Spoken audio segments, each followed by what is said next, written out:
Hi friends, welcome to Relax Recipes. இன்னைக்கு நம்ம ரொம்ப சிம்பிளான அதே சமயம் ரொம்பவே எம்மியான ஒரு ஸ்வீட் ரெசிபி பார்க்க போறோங்க. சேமியா கேசரி எப்படி பண்ணலாம் அப்படின்னு இன்னைக்கு பார்க்கலாம். முதல்ல அதுக்கு தேவையான பொருட்களை பார்த்தலாம். நான் இங்க ஒரு 100 கிராம் சேமியா எடுத்து வச்சிருக்கேங்க. 100 கிராம் சேமியாவுக்கு 150 கிராம் சர்க்கரை யூஸ் பண்ண போறேன். 200 மில்லி தண்ணி யூஸ் பண்ண போறேங்க. 1 கப் தண்ணி எடுத்து வச்சிருக்கேன். இப்போ நீங்கள் இனிப்பு அதிகமாக வேணுங்கிறவங்க கூட கொஞ்சம் சர்க்கரை யூஸ் பண்ணிக்கலாம். அப்புறம் முந்திரி பருப்பு, காஞ்ச திராட்சை, கொஞ்சமாக ஏலக்காய் தூள். நான் ஆர்டிஃபிஷியல் கலர் சேர்க்க வேண்டாம் அப்படிங்கிறதுனால கொஞ்சம் குங்குமப்பூவை பாலில் ஊற வச்சுருக்கேன். பாலில் ஊற வச்சிங்கன்னா கொஞ்சம் வெதுவெதுப்பான பாலில் ஊற வச்சிங்கன்னா உங்களுக்கு நல்ல கலர் கொடுக்கும். முதல்ல 1 ஸ்பூன் நெய் விட்டுக்கலாம். இதுக்கு நிறைய நெய் தேவைப்படாதுங்க. ஒரு 2 ஸ்பூன் நெய் இருந்தாலே போதும். முதல்ல 1 ஸ்பூன் நெய் சேர்த்துக்கலாம். அதில் நம்ம முந்திரி பருப்பு, காஞ்ச திராட்சையை வறுத்தெடுத்துடலாங்க. முந்திரி பருப்பு பொன்னிறமாகி காஞ்ச திராட்சை நல்லா உப்பி வர்ற வரைக்கும் வறுத்தெடுத்துக்கோங்க.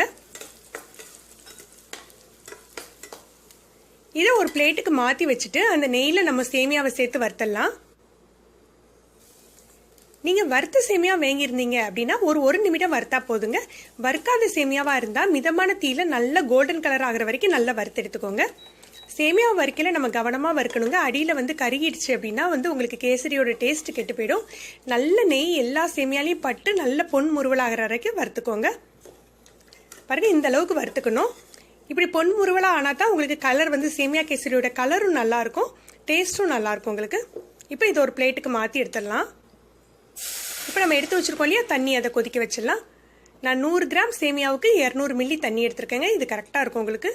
ஒரு சிட்டிகை போல் உப்பு சேர்த்துக்கலாம். உப்பு சேர்த்திங்கன்னா உங்களுக்கு இனிப்பு சுவையை தூக்கி கொடுக்கும். அதனால எந்த இனிப்பு பலகாரமாக இருந்தாலும் நம்ம ஒரு துளி உப்பு சேர்த்துக்கலாம். தண்ணி கொதிச்ச பின்னால் நம்ம சேமியாவை சேர்த்துடலாம்.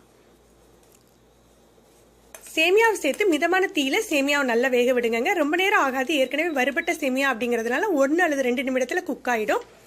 நீங்கள் சர்க்கரையை முதலே சேர்த்துடாதீங்க. சர்க்கரையை சேர்த்தா சேமியா வேகாது. சேமியா நல்லா வெந்த பின்னால் தான் நம்ம சர்க்கரை சேர்த்துக்கணுங்க. இப்போ பாருங்க, சேமியா நல்லா வெந்துடுச்சு. நம்ம சர்க்கரை சேர்த்துக்கிறோம். நான் 100 கிராம் சேமியாவுக்கு 150 கிராம் சர்க்கரை சேர்த்துருக்கேன். கொஞ்சம் இனிப்பு அதிகமாக வேணுங்கிறவங்க எக்ஸ்ட்ரா சேர்த்துக்கலாம். பொதுவாக சேமியாவே ஒரு பாக்கெட் 180 கிராம் பாக்கெட்டாக கிடைக்கும். உங்களுக்கு பாதி பாக்கெட் எடுத்துக்கிட்டிங்கன்னா கரெக்டாக இருக்கும் உங்களுக்கு.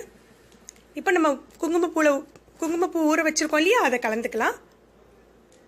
குங்குமப்பூ இல்லாட்டனாலும் பரவாயில்லைங்க. சேமியா கேசரி அந்த நேச்சுரல் கலர்லேயே உங்களுக்கு நல்லா இருக்கும். கூடுமான வரைக்கும் நம்ம ஆர்டிஃபிஷியல் ஃப்ளேவர்ஸ், ஆர்டிஃபிஷியல் கலர்ஸ் சேர்க்கறத நம்ம தவிர்த்துக்கலாம். ஏன்னா குழந்தைங்கள்லாம் சாப்பிட்றதுனால அதில் நிறைய கெடுதல் இருக்கிறதுனால நம்ம அதை தவிர்த்துக்கிறது நல்லது. சர்க்கரை நல்ல கரைய உங்களுக்கு நல்ல கலர் கொடுத்துருங்க. அந்த கிளேஸ் அப்படின்னு சொல்லுவாங்க இல்லையா, அது வர வர உங்களுக்கு நல்ல கலர் நல்லா கிடைக்கும் உங்களுக்கு. பாருங்க, இப்போ நல்லா குக் ஆயிடுச்சு. நம்ம இப்போ ஏலக்காய் தூள் தூவிடலாம். ஏலக்காய் தூள் உங்களுக்கு ஏலக்காய் தூளை திரிக்கையில் தனியாக திரிக்க முடியாது. நீங்கள் சர்க்கரையோடு சேர்த்து திரிச்சு வச்சுக்கிட்டிங்கன்னா உங்களுக்கு நல்லா ஈஸியாக திரிக்க வரும். இந்த மாதிரி ஒரு 1/2 டீஸ்பூன் ஏலக்காய் தூள், அது சர்க்கரையோடு சேர்த்ததுனால 1/2 டீஸ்பூன் போட்டிருக்கேன். நீங்கள் தனி ஏலக்காய் தூளாக இருந்தால் 1/4 டீஸ்பூன் போதும். இப்போ 1 ஸ்பூன் நெய் விட்டுக்கலாம். நெய் நிறைய தேவைப்படாதுங்க. நம்ம சாதாரண கேசரி அளவுக்கு, ரவா கேசரி அளவுக்கு நிறைய நெய் ஊற்ற வேண்டியதில்லை. 1 ஸ்பூன் 2 ஸ்பூன் நெய் போதும். லேசாக நெய் போட்டு கிளறிட்டு நம்ம வறுத்து வச்சுருக்க முந்திரி பருப்பு, காஞ்சி திராட்சையை சேர்த்துடலாங்க. இந்த சேமியா கேசரி உங்களுக்கு செய்கிறதுக்கு ரொம்ப சுலபமாக இருக்கும். அதே சமயம் உங்களுக்கு ரொம்ப நல்ல ரிச் டேஸ்ட் கொடுக்குங்க. இப்போ நம்மளுடைய கேசரி ரெடி ஆயிடுச்சு.